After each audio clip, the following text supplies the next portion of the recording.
Cette livraison vous est offerte par le restaurant Le Plat d'Or à Brazzaville, cuisine africaine moderne et traditionnelle, cadre sympathique, salle VIP, ouvert 7 jours sur 7. Bonjour, c'est Alphonse Dongo, journaliste économique et financier du Congo-Brazzaville. On va essayer un tout petit peu d'examiner ce rapport état des lieux de l'économie africaine, faire aboutir les politiques industrielles en Afrique.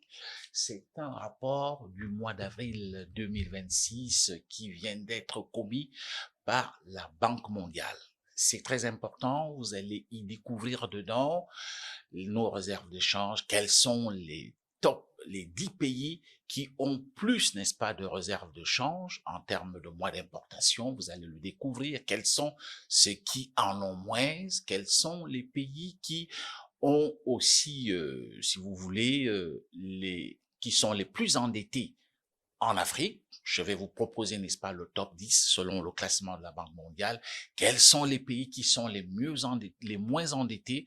Vous allez aussi le découvrir. Et puis, le solde budgétaire par rapport au produit intérieur brut. Je pense que tous ces termes sont techniques pour vous, mais nous, on va essayer de les simplifier parce que je sais que ceux qui sont, n'est-ce pas, dans les arcanes de l'économie et des finances savent déjà ce qu'on entend par solde budgétaire, réserve de change, ou alors le niveau d'endettement, comment est-ce que cela est calculé, comment est-ce qu'on apprécie cela selon qu'un pays est très riche ou alors moins riche. Vous allez découvrir tout cela, c'est pourquoi c'est très très important. Je vais, d'entrée de jeu, vous présenter, n'est-ce pas, comme vous le voyez sur ce tableau, ce qu'on appelle donc généralement le niveau de réserve de change.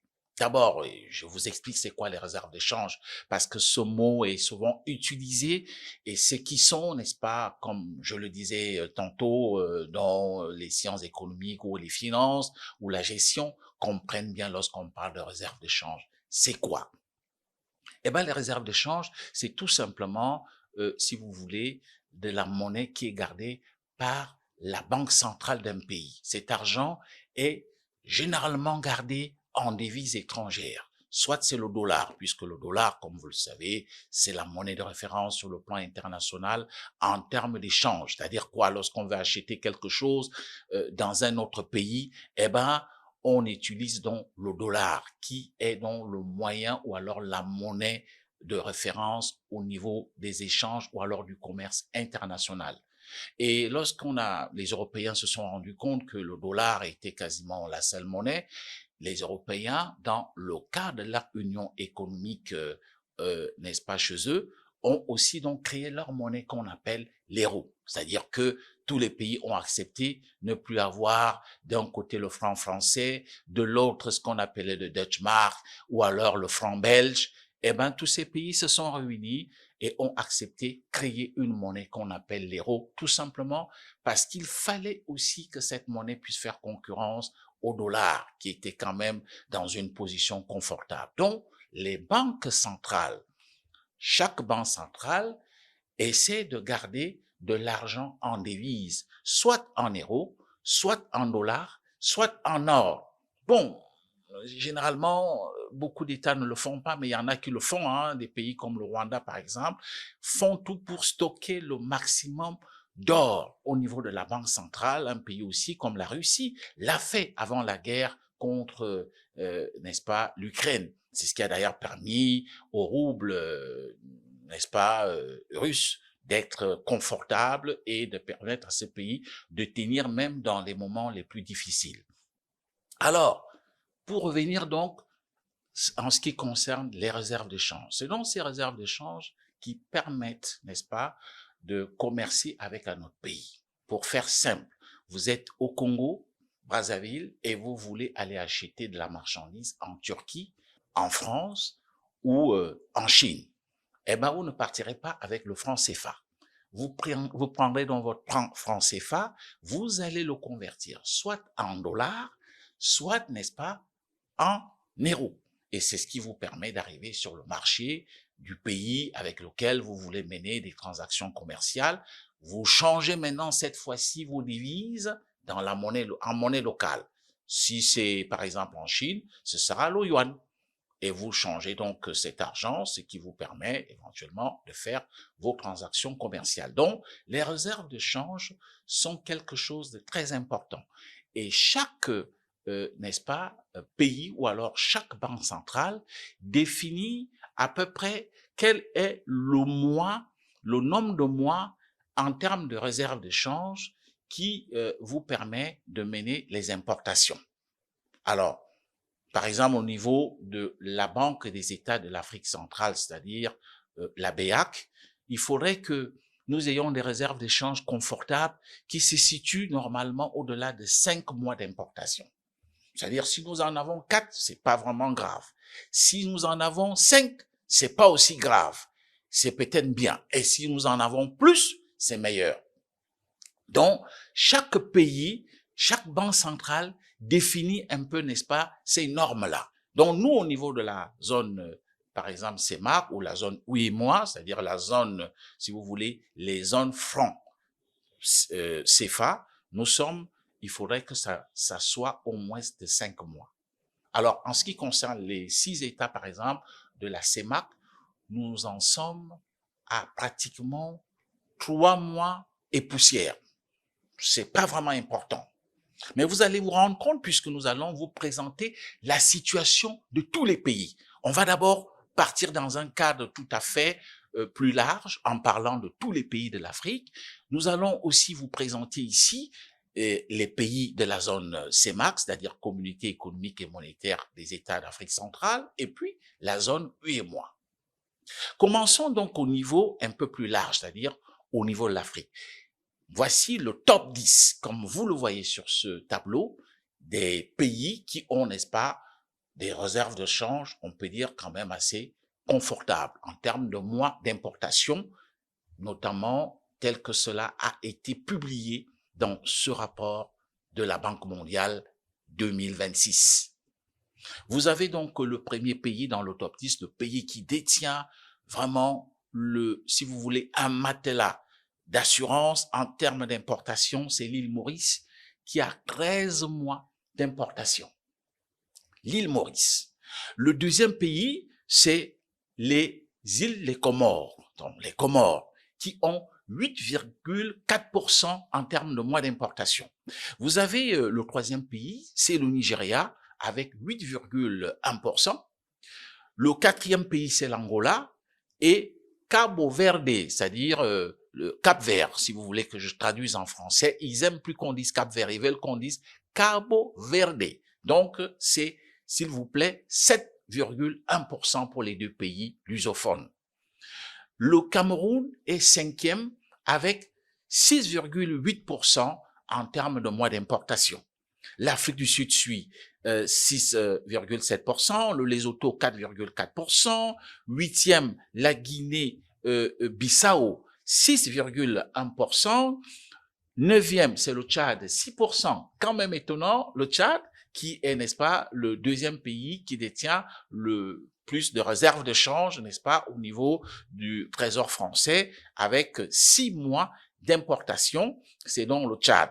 Et vous avez en 10e position le Niger. Aussi étonnant que cela puisse paraître, vous remarquez que dans ce classement, vous n'avez pas la Côte d'Ivoire, vous n'avez pas le Bénin, vous n'avez pas le Burkina Faso, vous n'avez pas non plus, n'est-ce pas, le Sénégal. Donc, si vous voulez, les pays majeurs au niveau de la zone franc CFA, notamment le Bénin et la Côte d'Ivoire, quand même étonnant que les deux pays ne s'y trouvent pas. Alors, quels sont les pays au niveau de la zone CEMAC maintenant? Les pays au niveau de la zone CEMAC, quelle est exactement leur capacité d'importation en termes de mois? Si vous voulez, il y a une corrélation, il faut que je vous le dise déjà, entre le nombre de mois d'importation et votre niveau de réserve d'échange. Plus vous avez des réserves de change assez élevées, plus vous avez aussi des mois d'importation élevés. C'est ce que cela voudrait dire. Et cela voudrait aussi dire que vous avez eu à vendre beaucoup de marchandises, vous avez exporté au maximum, vous avez assez exporté. Bon, si on regarde, n'est-ce pas, n'est-ce pas, ce rapport de la Banque mondiale, on se rend bien compte que des pays comme le Congo se sont retrouvés avec un niveau d'exportation qui est quasiment même décroissant. Mais pourtant, le Congo, vous allez vous rendre compte dans ce classement que je vais vous donner tout à l'heure, est quand même, on peut dire, le troisième pays qui détient le niveau de réserve de change au niveau de la CEMAC, en termes de mois d'importation, bien sûr. Alors, le premier pays dans la zone CEMAC, c'est donc le Cameroun, avec 6,8% de mois d'importation. C'est quand même assez confortable, puisque je vous disais qu'il faut se situer au niveau de 5 mois. Le deuxième pays, c'est le Tchad, qui, franchement, est en train aujourd'hui de brûler la politesse à des pays comme le Gabon, le Congo et même la Guinée équatoriale. Le Tchad a vraiment, quand on regarde, n'est-ce pas, la progression du Tchad, il faut reconnaître que le Tchad est aujourd'hui dans une bonne perspective avec un taux de croissance qui est quand même assez confortable, avec un niveau de réserve d'échange, comme vous voyez, de 6 mois d'importation. Le Congo vient en troisième position avec 2,5 mois d'importation. C'est peu. Comme vous le constatez, c'est vraiment en deçà et bien en deçà, si vous voulez, de la moitié de 5%, de 5 mois d'importation. Vous avez en quatrième position la République centrafricaine avec 2,4 de mois d'importation. Et vous avez deux pays qui arrivent vraiment dans une situation qui n'est pas bonne, c'est le Gabon et la Guinée équatoriale qui n'ont que 1,4 mois d'importation. Alors, heureusement, nous avons le Cameroun et le Tchad qui, à eux seuls, totalisent un peu plus de 12 mois d'importation, ce qui fait que dans le cadre, n'est-ce pas, de la complémentarité, parce qu'il y a une certaine complémentarité, puisqu'on appartient à la même banque centrale, c'est-à-dire la BEAC, lorsque le Cameroun a un peu plus de réserves d'échange, eh ben, le Congo peut éventuellement s'en servir, ou la Guinée équatoriale, ou alors, pourquoi pas, la République centrafricaine. Souvenez-vous, quand le Congo avait le meilleur taux ou alors des meilleures réserves de change au niveau du Trésor français, lorsque c'était les années fastes du boom pétrolier, le Congo était premier devant, s'il vous plaît, le Cameroun et la Guinée équatoriale. Eh ben, c'est ce qui se faisait aussi. Donc, par souci de complémentarité, il est possible que le Tchad puisse aider un pays en difficulté comme par exemple la Guinée équatoriale qui n'a que 1,4 de mois d'importation ou par exemple le Gabon. Bon, alors voilà, présenter les choses. Puisqu'il faut faire un clin d'œil à nos voisins d'en face, c'est-à-dire la République démocratique du Congo. La République démocratique du Congo détient, s'il vous plaît, 2,4 seulement mois d'importation.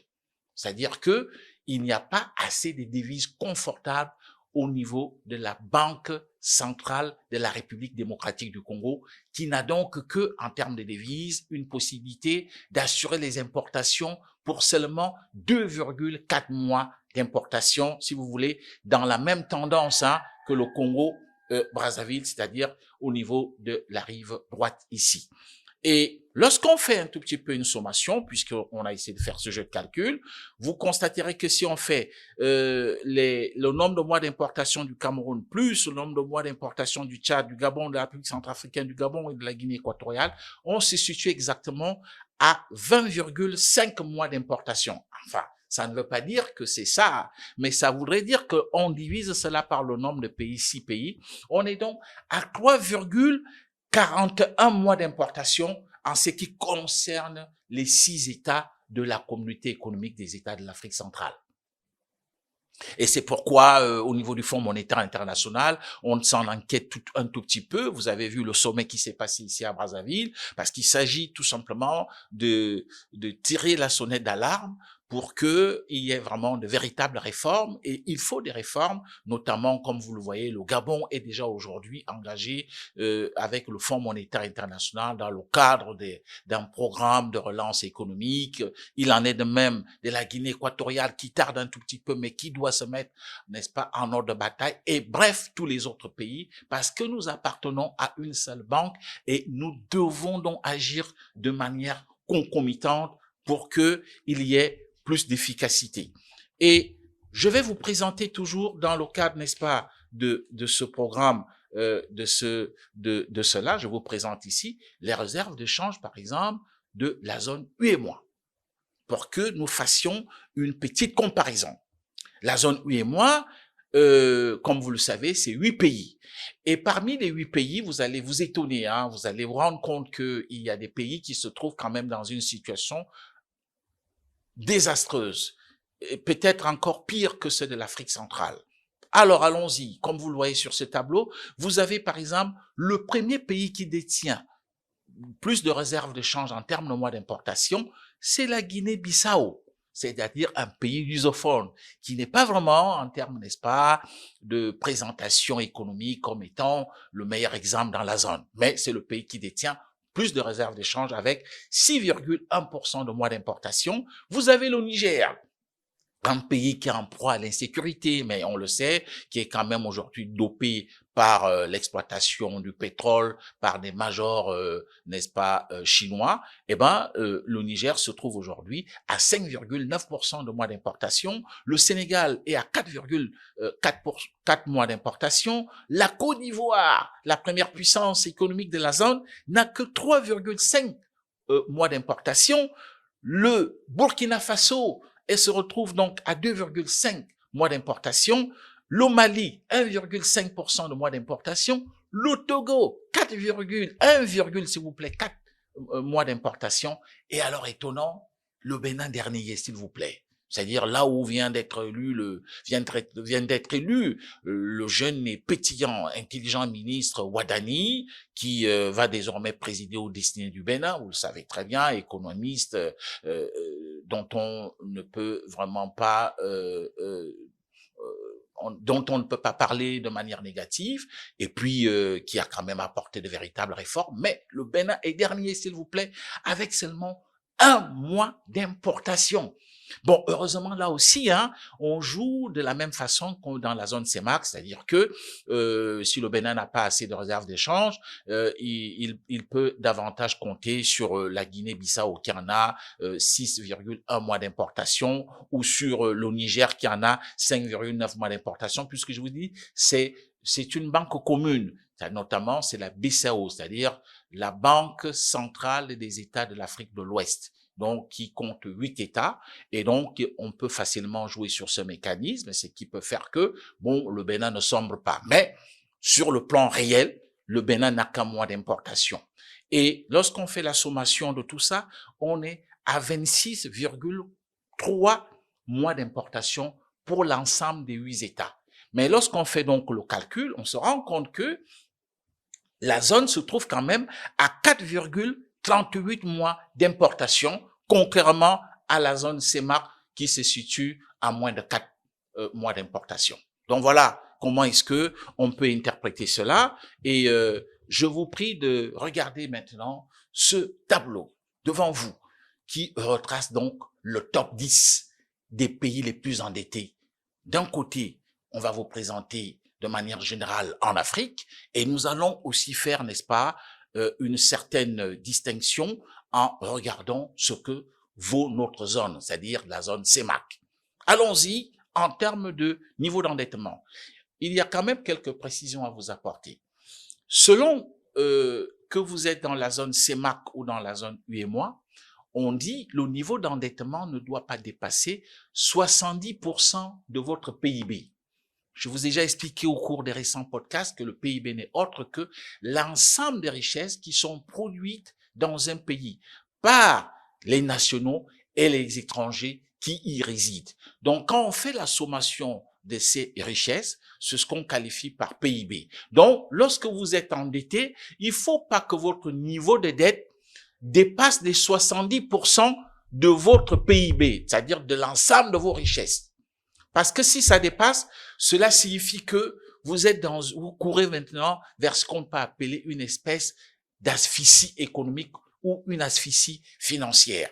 Et c'est pourquoi donc, dans les deux zones, on a défini ces normes. Ces normes sont calculées, il faut le reconnaître, notamment sur les principes de Maastricht qui définissent l'Union européenne. C'est-à-dire qu'au niveau de l'Union européenne, la dette ne devrait pas dépasser 70%. Mais en Afrique, chaque banque centrale ou alors le Fonds monétaire international essaie de réguler les choses. Si chez nous, c'est 70% du PIB, ça ne doit pas dépasser. Dans d'autres pays à revenus faibles, il arrive que le Fonds monétaire international définisse cette norme dans la proportion de 55%. Et je pense que cette évaluation devrait aussi s'opérer au niveau des États de la zone CFA parce qu'on n'a pas la même capacité de production. Il y a des pays qui sont certainement plus nantis que les autres. Je vais prendre un exemple et sans vexer quelques pays que ce soit. Par exemple, est-ce qu'un pays comme le Cameroun peut s'identifier à un pays comme la République centrafricaine en termes de produit intérieur brut? C'est pas le même produit intérieur brut. Donc peut-être s'il y a des ajustements que certains pays devraient faire, c'est de tenir compte, c'est de certainement réévaluer en fonction du niveau de vie de chaque pays, du niveau de production de chaque pays, parce que de manière générale, il ne faut pas que ça excède 70%, alors qu'un pays comme le Congo peut certainement avoir plus de richesses comme la République centrafricaine, que peut-être un pays comme le Bénin, qu'un pays comme la Guinée-Bissau. Est-ce qu'on devrait mettre les mêmes pays au même niveau en parlant de 70% du PIB? Peut-être pour un pays, on peut se situer à 60%, pour un autre, on peut se situer à 80%. Ça, c'est un autre débat, puisqu'on en discute avec certains experts. Bon, vous savez, ce n'est qu'un débat, mais si on s'en tient aux normes qui sont appliquées actuellement, c'est ça dans les deux zones CFA. Mais je tiens à vous dire que dans d'autres pays, on est souvent parfois dans une norme de 55%. Au Nigeria, on veut calquer sur 70%. On s'est dit la capacité du Nigeria peut aller au-delà. Donc, il faut toute proportion garder, tenir compte, n'est-ce pas, de la capacité de production en termes de création de richesse de chaque pays. Mais alors, on va essayer de faire. Vous allez donc découvrir ici, comme vous le voyez sur ce tableau, le top 10 des pays les plus endettés en Afrique en termes de pourcentage par rapport au PIB, selon la Banque mondiale. Nous avons le pays le plus endetté, le numéro 1, c'est le Soudan, avec 128,5% de son PIB. Deuxième pays le plus endetté, c'est le Sénégal, avec, s'il vous plaît, 118,9% de son PIB. Vous vous souvenez, n'est-ce pas, de ce qui s'est passé au Sénégal après le changement de régime, à Macky Sall, qui a laissé une dette abyssale et qui aujourd'hui est donc justement découverte parce qu'elle avait été cachée. Et on se rend compte que le Sénégal est donc le deuxième pays le plus endetté en Afrique. Je parle de l'Afrique, hein, je n'ai pas parlé de la zone CFA. Et le niveau est de 118,9% du PIB. Troisième pays le plus endetté de l'Afrique, c'est la Zambie avec 100,1% de son PIB. Le quatrième pays le plus endetté, c'est Cabo Verde. C'est justement 99,5% de son PIB. Le Congo-Brazzaville, notre pays, c'est 97,4%. Je m'attarde un peu sur le cas de notre pays parce que, souvenez-vous, avant la présidentielle 2026, on a vu la Caisse congolaise d'amortissement se fendre de son bulletin ou de son petit rapport trimestriel pour nous dire que le niveau d'endettement du Congo s'était complètement rétréci, s'est racorni et se situait donc dans l'ordre de 74% du PIB. Quelque chose m'a un peu étonné. Et ce qui est étonnant, c'est que ni les politiques qui sont qui étaient des candidats à la présidentielle, ni les économistes, ni les universitaires, personne n'a vraiment essayé de comprendre comment est-ce que le niveau d'endettement du Congo s'est tellement racorni au point de se situer aux encablures de la norme de convergence sous-régionale, c'est-à-dire 70%. Et on nous disait dans ce rapport de la CCA que le niveau d'endettement était passé à 74%. S'il vous plaît, la Banque mondiale nous prouve à travers son rapport 2026 que le Congo détient un niveau d'endettement qui est de 97,4% de son PIB. Ce qui vient donc, s'il vous plaît, balayer en brèche le rapport qui a été produit par la Caisse congolaise d'amortissement. Sixième pays le plus endetté en Afrique, c'est le Malawi avec 92,3% de son PIB. Septième pays, c'est le Mozambique avec, s'il vous plaît, 91,4% de son PIB. Huitième, île Maurice, 88,9% de son PIB. Neuvième, Sierra Leone, 81,9% de son PIB. Et dixième, c'est étonnant, mais que cela n'étonne pas, c'est l'Afrique du Sud, 78,9%. Alors, il faut noter une chose, puisqu'il faut parler de l'endettement. Il n'est pas mauvais qu'un État s'endette, ça, c'est un principe qui est reconnu à tous les États. On peut bien s'endetter, mais tout dépend de la manière dont vous utilisez les ressources de votre endettement. C'est ça le fond du problème. Si des pays comme le Cabo Verde, si vous allez au Cap Vert, vous verrez qu'ils ont misé sur le tourisme et se sont donc endettés au point de se retrouver, comme on le voit dans ce classement, 4e pays le plus endetté en Afrique, mais je pense qu'ils ont investi dans les infrastructures afin d'attirer davantage des touristes. Et cet argent généré par le tourisme permet effectivement, par effet d'entraînement, de faire vivre l'économie, mais aussi alors de répondre au service de la dette. Là, il n'y a pas trop de soucis, il n'y a pas trop de problème. Si vous voyez un pays comme l'île Maurice, qui est aussi le 8e pays le plus endetté, vous vous rendez compte que l'île Maurice a justement développé, n'est-ce pas, la grande industrie, la petite industrie, est devenue même une zone franche, est devenu un pays attractif, et tout cela, ça attire des investisseurs, ce qui fait que le pays peut s'endetter justement dans le but d'améliorer certains services et des infrastructures afin, n'est-ce pas, de répondre, d'amortir progressivement, n'est-ce pas, le service, enfin de répondre au service de la dette. Bon, un pays comme le nôtre, j'ai discuté hier avec des experts financiers, avec des banquiers, et l'inquiétude était que on s'endette pour des besoins usuels de l'État. C'est-à-dire, si vous voulez, c'est pas productif. On s'endette parce qu'on doit payer les fonctionnaires. On s'endette pour des choses qui ne sont pas rentables. Quand on s'endette pour des choses rentables, il n'y a pas de problème. Vous savez très bien, on s'endette auprès des banques. Si vous faites une affaire qui est rentable et que vous êtes capable de rembourser votre dette, il n'y a pas de problème. On ne va pas vous taxer d'être très endetté, mais c'est votre capacité, n'est-ce pas, à fructifier le fruit de cet endettement de telle sorte que vous soyez capable de respecter le tableau d'amortissement. Enfin, c'est trop technique. Que vous soyez capable de rembourser votre dette. C'est ça qui est très important. Mais dans le cas du Congo, il faut noter que nous nous endettons pour l'instant pour justement répondre aux besoins usuels et urgents de l'État, avec parfois des taux qui sont pas bons, qui sont des taux prohibitifs. Vous savez, lorsque vous ne disposez pas d'une meilleure signature, les gens sont capables de vous fixer des taux qui sont assez élevés, des taux de commission qui sont très élevés, et cela vient comme quelque peu alourdir votre niveau d'endettement. Donc voilà, en ce qui concerne la dette, les top 10, n'est-ce pas, le top 10 des pays les plus endettés en Afrique. Suivez maintenant ce autre tableau qui nous présente le top 10 des pays africains les moins endettés, parce qu'on a l'habitude de ne parler que des pays les plus endettés, mais là on va essayer de voir quels sont les pays qui font un effort de ne pas s'endetter et de ne vivre qu'avec leurs ressources propres. Nous allons examiner quel est le pays donc le moins endetté en Afrique. Le premier, c'est justement la République démocratique du Congo, qui n'a qu'un taux d'endettement de 21,1%. Enfin, il faut savoir que la RDC vient de lever sur le marché financier international 1,25 milliard de dollars.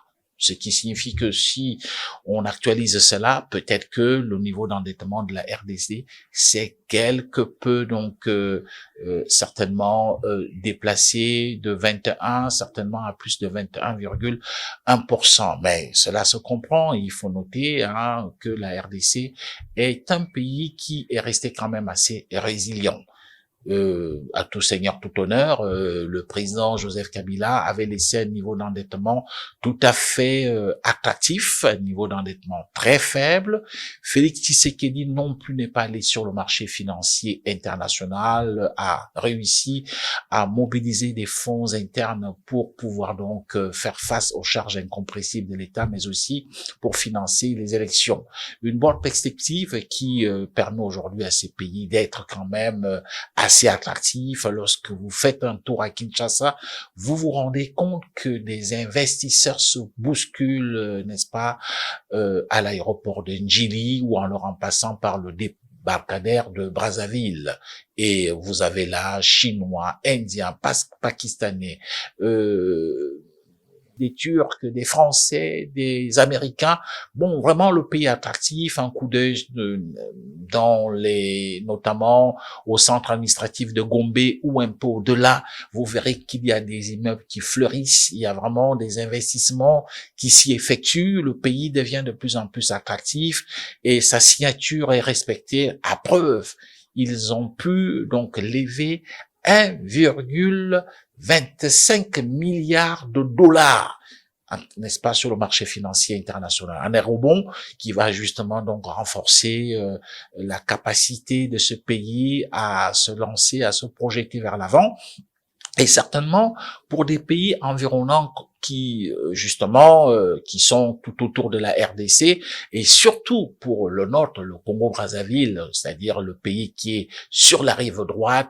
Est-ce que les hommes d'affaires et tout le monde essaient de réfléchir pour pouvoir capter une bonne partie de cette économie dollarisée avec quasiment entre 15 millions et 20 millions de consommateurs au niveau de la ville de Kinshasa. Vous savez que les effets collatéraux de la guerre à l'Est ont fait n'est-ce pas, qu'il y ait des déplacements des populations au niveau de Kinshasa, ce qui donc constitue un véritable réservoir de consommateurs. Ce sont des choses qui, pour moi, sont, il faut le reconnaître, assez importantes.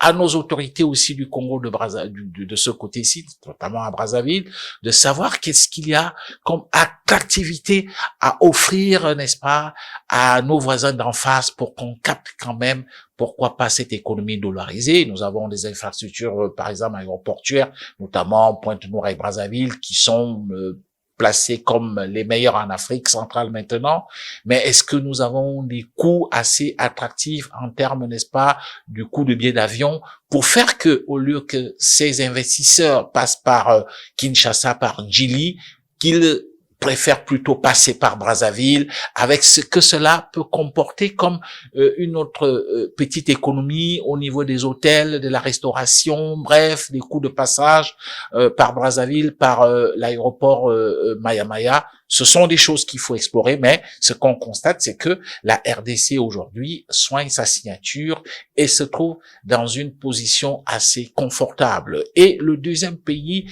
le moins endetté en Afrique, c'est justement les Comores avec 25,2%. Le troisième pays le moins endetté, c'est le Tchad, s'il vous plaît, un pays d'Afrique centrale, 30,2%. Je disais que le Tchad est en train aujourd'hui de prendre la place des pays comme le Congo, Brazzaville, le Gabon, la Guinée équatoriale, puisque c'est devenu quasiment, on peut dire, la première économie actuellement d'Afrique centrale, hein, qui talonne juste le Cameroun. C'est quelque chose de remarquable. Je parle du Tchad. C'est le Tchad qu'on appelait hier Petit Tchad. Vous avez vu qu'ils ont assez de réserves d'échange pour 6 mois d'importation. Et là, ils sont classés comme le troisième pays le moins endetté en Afrique, selon, n'est-ce pas, le dernier rapport de la Banque mondiale. Et vous avez l'Éthiopie comme 5e pays le moins endetté en Afrique. Plutôt d'abord, il faut parler de la Guinée équatoriale, hein, qui est 4e pays le moins endetté en Afrique, c'est-à-dire avec 36,3%. Guinée équatoriale aussi, c'est un pays d'Afrique centrale. 5e pays, c'est l'Éthiopie, 38,6%. 6e, le Nigeria, qui est maintenant, il faut le reconnaître, hein, lorsqu'on fait les classements au niveau de la Banque mondiale et du FMI, le Nigeria n'est plus aujourd'hui la première économie d'Afrique centrale. D'Afrique, s'il vous plaît. Le Nigeria, je ne sais pas pourquoi j'aime toujours parler Afrique centrale. Le Nigeria n'est plus la première économie d'Afrique, c'est plutôt l'Afrique du Sud qui a encore passé devant et suivi, s'il vous plaît, de l'Égypte, le Nigeria se retrouve relégué à la 3e position. Donc, ça, c'est des choses qu'il faut toujours suivre. Et donc, le Nigeria est quand même dans une situation confortable puisqu'il fait partie du top 10 des pays les moins endettés en Afrique avec 38,7%. Le Botswana, 39,5% en 7e position. 8e position, c'est le Mali, un pays qui se trouve, on le sait, dans une situation d'insécurité assez difficile, mais qui a maintenu quand même les équipes macroéconomiques, qui n'est pas allé trop sur le marché financier international, mais qui reste donc dans cette position de 8e pays le moins endetté en Afrique avec 42,3%. Vous avez la Mauritanie, oui, la Mauritanie, 42,6%. Et puis, le 10e pays le moins endetté en Afrique, c'est la Sierra Leone, 43,4%. Voilà comment est-ce que les choses se présentent sur le plan global en Afrique lorsqu'on parle des pays les moins endettés. Qu'en est-il, n'est-ce pas, des pays de l'Afrique centrale, c'est-à-dire de la communauté économique et monétaire des États d'Afrique centrale? Le pays le plus endetté de l'Afrique centrale n'est autre que, c'est-à-dire la zone CEMAC, c'est le Congo avec 97,4%. Je vous ai expliqué tout à l'heure en ce qui concerne notre pays, le niveau d'endettement, ainsi de suite, et que la caisse congolaise d'amortissement nous avait donné un taux qui n'était pas vrai, parce qu'aujourd'hui, la Banque mondiale nous prouve que nous sommes plutôt toujours à 97,4%. Deuxième pays le plus endetté, inquiétant quand même, c'est le Gabon, qui est au-delà de la norme de convergence avec 81,9%. Suivi en troisième position de la République centrafricaine avec 62%. C'est-à-dire que là aussi, la République centrafricaine est en train de progresser vers les 70% qu'il ne faut pas dépasser en termes de normes de convergence, c'est-à-dire il faut pas dépasser 70% du produit intérieur brut. Vous voyez qu'il ne manque que 8 petits points pour que la République centrafricaine se retrouve aussi dans le même lot que le Gabon et le Congo, ce qui est quand même inquiétant. Un autre pays, c'est le quatrième pays d'ailleurs, c'est le Cameroun avec 43,8%. Oui, le niveau d'endettement à ces niveaux reste un peu quand même, on peut dire confortable, mais inquiétude tout de même parce que il suffit de quelques points pour qu'on glisse à 50% et puis il n'en restera que 20 pour aussi atteindre les 70%. Ce serait pas la meilleure chose pour la locomotive économique de l'Afrique centrale. Cinquième pays, c'est la Guinée équatoriale. Là, c'est quand même, n'est-ce pas, les deux pays en ce qui concerne notamment la Guinée équatoriale, 36,3%, et le Tchad, 30,2%. C'est les deux pays, comme vous venez de le voir, qui sont dans le top 10 des pays les moins endettés de l'Afrique. Donc, ça, vous pouvez donc constater que là, nous avons un réel problème en Afrique centrale, notamment au niveau de la CEMAC, avec trois pays qui sont deux pays qui sont déjà au-delà de la norme de convergence en matière d'endettement par rapport au produit intérieur brut, et puis la République centrafricaine qui avance inexorablement vers un espace 70%.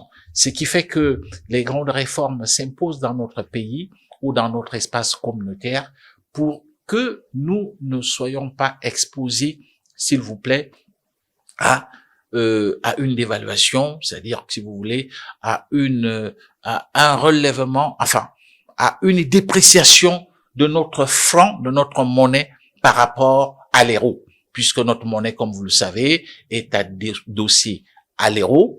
Alors, la crainte pour les institutions de Bretton Woods, c'est que avec un niveau d'importation, de mois d'importation qui se situe à moins de 4 mois, et avec, n'est-ce pas, comme vous le constatez aussi, un niveau d'endettement qui commence un tout petit peu à être une inquiétude pour non seulement deux pays, le Congo et le Gabon, avec la République centrafricaine qui monte. Bon, est-ce que cela ne nous rend pas plus fragiles? Ce sont des choses que nous allons certainement voir d'ici à là. Comment est-ce que nous allons nous engager, n'est-ce pas, dans le cadre des réformes économiques exigées par les institutions de Bretton Woods, notamment la Banque mondiale et le Fonds monétaire international. Alors, un dernier élément sur lequel on jette un coup d'œil, c'est le solde budgétaire. N'ayez pas peur de ce mot, hein, ça veut dire quoi? Le solde budgétaire, c'est tout simplement la capacité d'un pays à pouvoir supporter ses charges sur la base de ses recettes. Ces recettes, ça vient des impôts, de la douane, des taxes et autres amendes qu'on inflige à certaines personnes qui sont sanctionnées. Lorsqu'on fait donc la somme de ces recettes, on les compare aux dépenses que le pays projette. Si donc le solde budgétaire est négatif, on dit le pays est dans une situation déficitaire. Ça veut dire que vous n'arrivez pas à couvrir vos charges. L'argent que vous engrangez, vos recettes ne permet pas de répondre aux dépenses. Si le solde budgétaire est positif, cela voudrait dire que vous êtes excédentaire. C'est ce que ça veut dire exactement. Donc, le solde budgétaire, n'ayez pas peur, ces termes font souvent peur. Il s'agit tout simplement de faire la sommation de ce que vous avez comme recettes. Et les recettes d'un État, c'est les impôts, c'est les recettes douanières, c'est des amendes qu'on inflige, c'est des taxes. Et on compare ça avec les projections des dépenses qui sont faites. Si donc les recettes sont inférieures aux dépenses, ça veut dire que on est dans une position déficitaire, c'est-à-dire qu'on ne peut pas couvrir nos charges. Si les recettes sont supérieures aux dépenses, ça veut dire qu'on a assez d'argent, donc on peut couvrir nos charges. Mais en ce qui concerne justement le solde budgétaire, vous savez que on a tout simplement calqué le modèle de la mise ou de la naissance de l'Union européenne, le modèle de Maastricht. Et le solde budgétaire ne doit pas dépasser 3% de la capacité de vos richesses, c'est-à-dire ne doit pas dépasser 3% du PIB.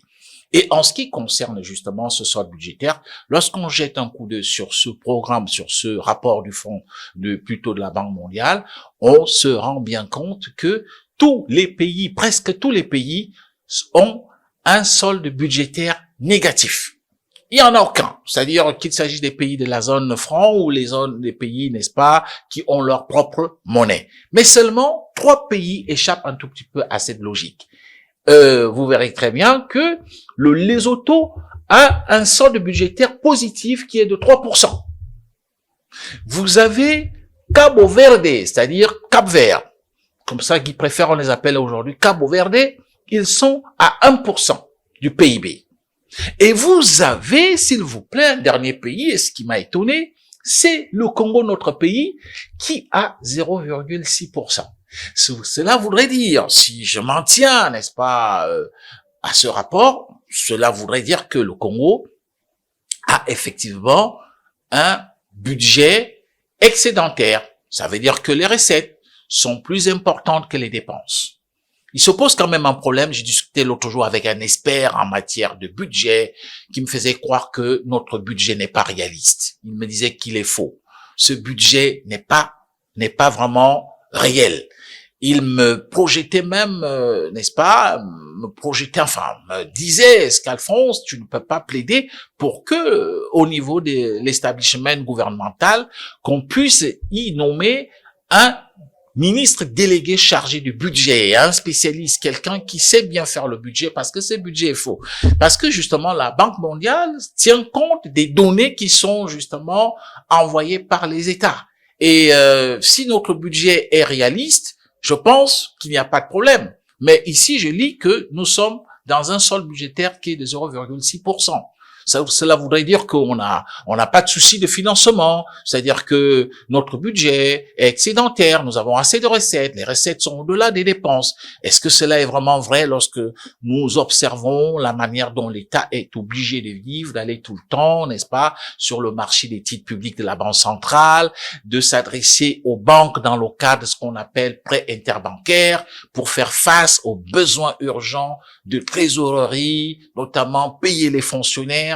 Alors, il y a quand même lieu de se poser des questions. J'ai discuté avec certains experts hier, et notamment de grands banquiers qui me disaient, on est déjà aujourd'hui dans une espèce d'effet d'éviction, dont parlait d'ailleurs monsieur Sanabangui, le gouverneur des États, le gouverneur de la Banque des États de l'Afrique centrale. C'est-à-dire l'effet d'éviction, c'est quoi? Le fait que les banques aujourd'hui soient beaucoup plus intéressées à prêter de l'argent à des États et non aux petites et moyennes entreprises, c'est-à-dire les banques ne jouent plus leur rôle de financer l'économie à travers les PME-PMI et préfèrent aujourd'hui prêter de l'argent aux États parce qu'il y a des commissions mirobolantes là-dessus. Quelqu'un me parlait par exemple au Gabon, ils sont prêts à accepter qu'il y ait des commissions de l'ordre de 3-4%, c'est-à-dire les banques, et ça fait beaucoup d'argent. Vous savez qu'on ne mobilise pas pour un État 1 milliard, 2 milliards, c'est des montants qui sont souvent situés à des centaines, des dizaines de milliards de francs CFA. Bon, le problème qui se pose aujourd'hui, c'est de savoir, est-ce qu'à ces niveaux, la Banque mondiale a quand même fait une certaine analyse. On peut se dire, même lorsque vous regardez aussi le taux d'inflation, je me situe, n'est-ce pas, au niveau de l'Afrique centrale, quasiment tous les pays sont dans la norme de convergence. Je dis quasiment, c'est-à-dire que l'inflation ne doit pas dépasser 3%. Donc là, on est quand même étonné lorsqu'on sait que les prix ne font que galoper sur le marché. Il n'y a qu'à faire un micro-trottoir, il n'y a qu'à faire l'observation pour s'en rendre compte. Donc, à un moment donné, il y a tout lieu de se poser les questions sur certaines statistiques. On sait très bien que nos systèmes statistiques sont très faibles. Je me réjouis parce que la même Banque mondiale a publié un récent rapport et faisait, n'est-ce pas, du Sénégal comme étant le pays pionnier en matière de la tenue des statistiques. Je crois qu'il faut justement dupliquer ce genre d'exemple pour les autres pays pour que les statistiques qui sont exploitées par la Banque mondiale soient de plus en plus fiables et reflètent vraiment la réalité, parce que dire aujourd'hui qu'il y a une inflation qui a baissé, les gens vous diront mais non, nous on achète toujours telle chose sur le marché à un prix très élevé, donc il n'y a pas franchement eu fléchissement des prix. Et en ce qui concerne le solde budgétaire, puisque c'est de ça que nous parlons, on se rencontre là aussi, il y a quand même comme une espèce de contradiction. C'est-à-dire que vous verrez en même temps les besoins de financement selon le rapport de la Banque mondiale du Congo sont de l'ordre de 11,1% de son PIB, mais en même temps on a quand même de l'autre côté un solde budgétaire qui est de 0,6%. C'est vrai qu'on me dira que ces besoins de financement ne veulent pas toujours dire qu'il faut venir appuyer le budget, mais ce sont des fonds dont a besoin l'État pour certainement finir certains chantiers ou s'engager dans d'autres grandes infrastructures. Toujours est-il que nous ne sommes pas vraiment en situation de recettes tout à fait importantes. On est plutôt dans une situation où on doit renforcer le recouvrement de recettes et où on doit absolument aussi baisser les dépenses pour certainement avoir un solde budgétaire, je pense. Je ne dis pas qu'il ne devrait pas être positif, mais étonnant que quand même sur les 3 seuls pays en Afrique, parce que vous avez vu l'Égypte, les autres pays, la Côte d'Ivoire, l'Algérie, l'Afrique du Sud, le Nigeria ont un solde budgétaire négatif. 3 pays seulement, Cabo-Verde, Lesotho et le Congo-Brazzaville. Et le Congo-Brazzaville, j'insiste, ont un solde budgétaire positif. Eh ben, Alphonse Ndongo, journaliste économique et financier du Congo-Brazzaville, comme vous le constatez, depuis quelque temps, on change un tout petit peu de décor. C'est le décor qu'on vous présente depuis quelque temps et nous allons revenir ici dans notre prochain podcast pour vous parler cette fois-ci de Congo Télécom. Faut-il le mettre sur le marché de la privatisation, Congo Télécom? Si oui, pourquoi? Sinon, pourquoi? Eh ben, vous allez découvrir tout cela grâce aux recherches que nous avons pu mener entre-temps et vous serez bien servi à ne manquer sous aucun prétexte. Alphonse Ndongo, journaliste économique et financier du Congo-Brazzaville. À très bientôt. Cette livraison vous a été offerte par le restaurant Le Plat d'Or à Brazzaville, cuisine africaine moderne et traditionnelle, cadre sympathique, salle VIP, ouvert 7 jours sur 7.